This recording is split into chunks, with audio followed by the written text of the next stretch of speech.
Hi guys, XTOOL has just launched a new scanner that packs a serious punch. Here's my review of the XTOOL InPlus IK618 Advanced Key Programmer. Now let's get this. For full disclosure, I did receive this as a free sample from XTOOL as well as 2 other accessories which I'm going to come to later. I received nothing else from XTOOL. I usually turn down any commissions or any offers for paid reviews of products. Unboxing the IK618, and we find this accessories box which is included in the pack as well as this compact plastic hard shell case. Opening up the black case, and on this side of the box we have the user manual as well as the packing list for the device. Next is this old style laptop power adapter, a USB Type A to Type A cable, OBD2 data cable for connecting to the car, alternate cable for connecting to the power adapter, as well as a 16-pin OBD adapter to complete the wired connection to the car. Turning over to the business end of this case, and we have the tool itself. Nice looking and much improved form factor from XTOOL. Rubberized grips at the edges, feels quite good in the hand and is ergonomic. At the top we have ports for the USB, data cable and the charging adapter.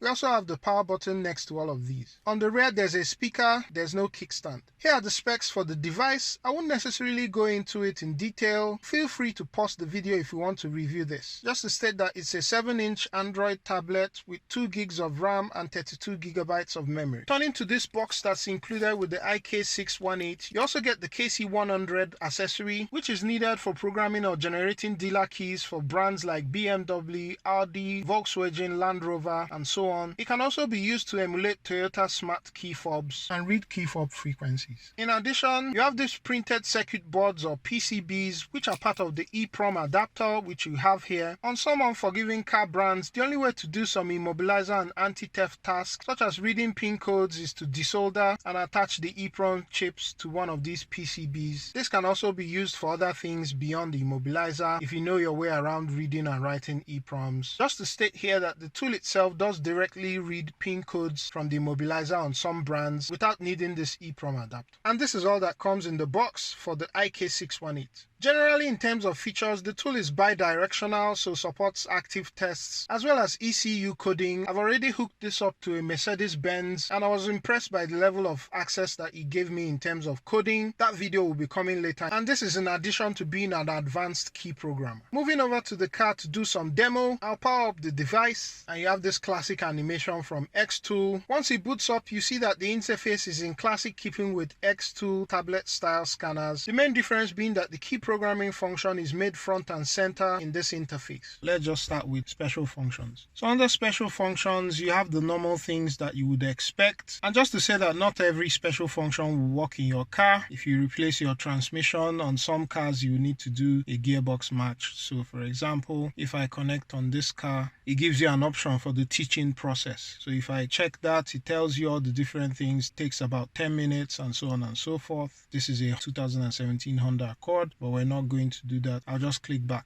So many other special functions. In total, there are 31. You have 30 here plus the key programming, ECU configuration. That's like an aspect of ECU coding. So this enables hidden functions. I've already run this on a Lexus and it did give me access to hidden functions. I should have the video of the Lexus coming up on the channel later, so watch out for that. ABS bleeding, airbag reset for some models, injector coding, and then of course EEPROM. It's from here that you work with the EEPROM adapter.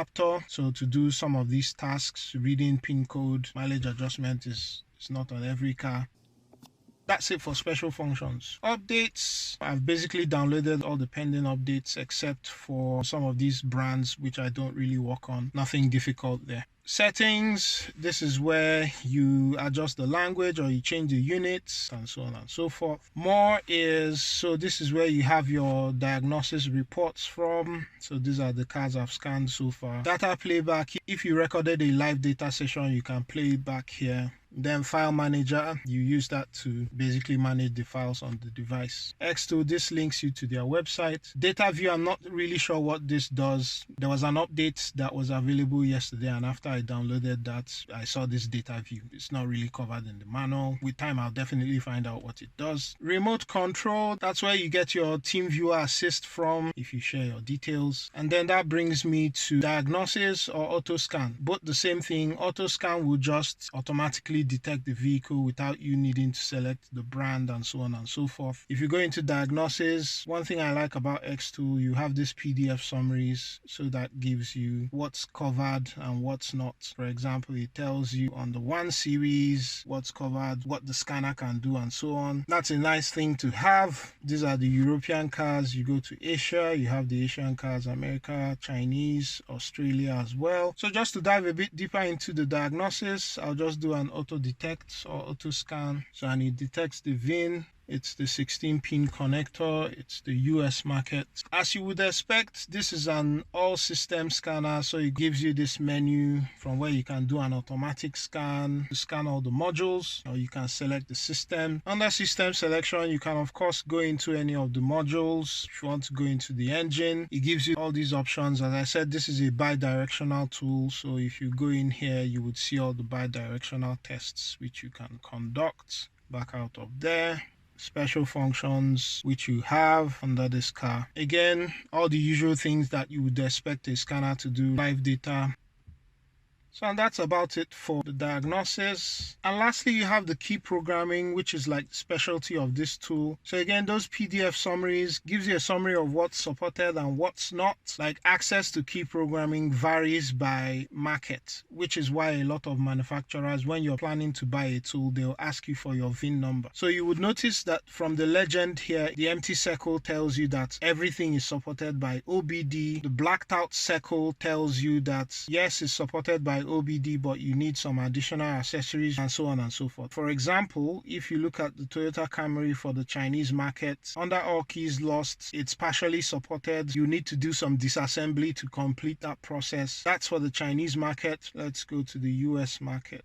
As you can see, everything is supported by OBD. You don't need any of those other accessories for programming Toyotas built for the US market.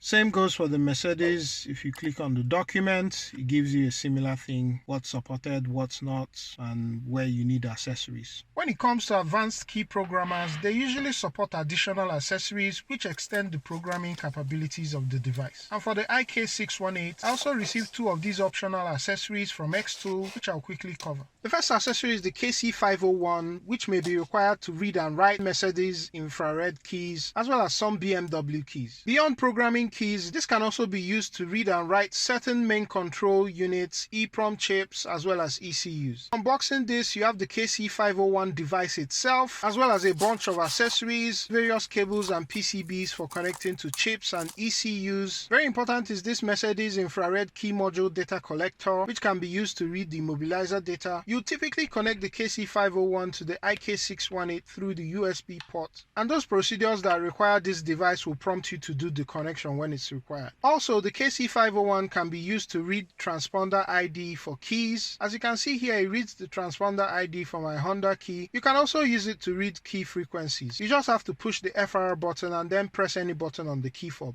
If you want to do an all keys lost for Toyota and Lexus with smart keys, you need the KS1 device to emulate the key for the car. The KC100 that comes with the IK618 can be used to emulate the KS1 so that you complete the all keys lost process. Note that the KC501 and KS1 are additional accessories and are not included with the IK618. There are a few more accessories if you're working on some very specific cars, but these are the main ones. Now switching back to the IK618, some of the things I really like about this tool include speed. XTOOL devices are generally quicker when it comes to key programming as well as general use. Cost, as at the time of making this video, this unit retails for $999 US, and with that you have 2 years of free subscription. Afterwards it costs $300 per year to get an annual license. While $1,000 may sound expensive, if you compare it to other scanners with similar levels of access, for example the Autel IM508 and in some ways the Autel IM608, this is a much more affordable and sustainable option, especially if you consider the renewal fees. I'm by no means saying that this is better than the Autel. These advanced key programmers do have their individual benefits or advantages over each other. The other thing I like is that it charges from any of these 3 ports on the device. parts, including the OBD connector to the car. So there's nothing like a dead tool stopping you from scanning or working on cars. When it comes to things I don't like about the tool, there are generally three. When you connect this tool to the car, you don't see a notification for the voltage of the car battery. This is essential because you don't really want the car battery to die on you when you're working on it, and I think this is something that can be easily addressed through an update. Second thing is that this device doesn't have a kickstand. I think that's something that would be a nice addition. And lastly, you would have observed the random arrangement of car brands when it comes to the key programming menu. I think menus like this should use some rearrangement, either in alphabetical order or in order of most frequently worked on. An option to give users the ability to set the arrangement of the car brands would be nice. None of these are deal breakers, to be honest. I still count this a solid device which would work either for advanced DIYers, a mechanic shop, or a locksmith. So if you own a shop and work on cars but you're also focused on key programming, this is a nice tool to get. I'll leave some links in the description just in case you're considering this tool. I'll also share coupon details for a discount you can get which is exclusive to this channel. Hope this has been helpful. Catch you on the next one.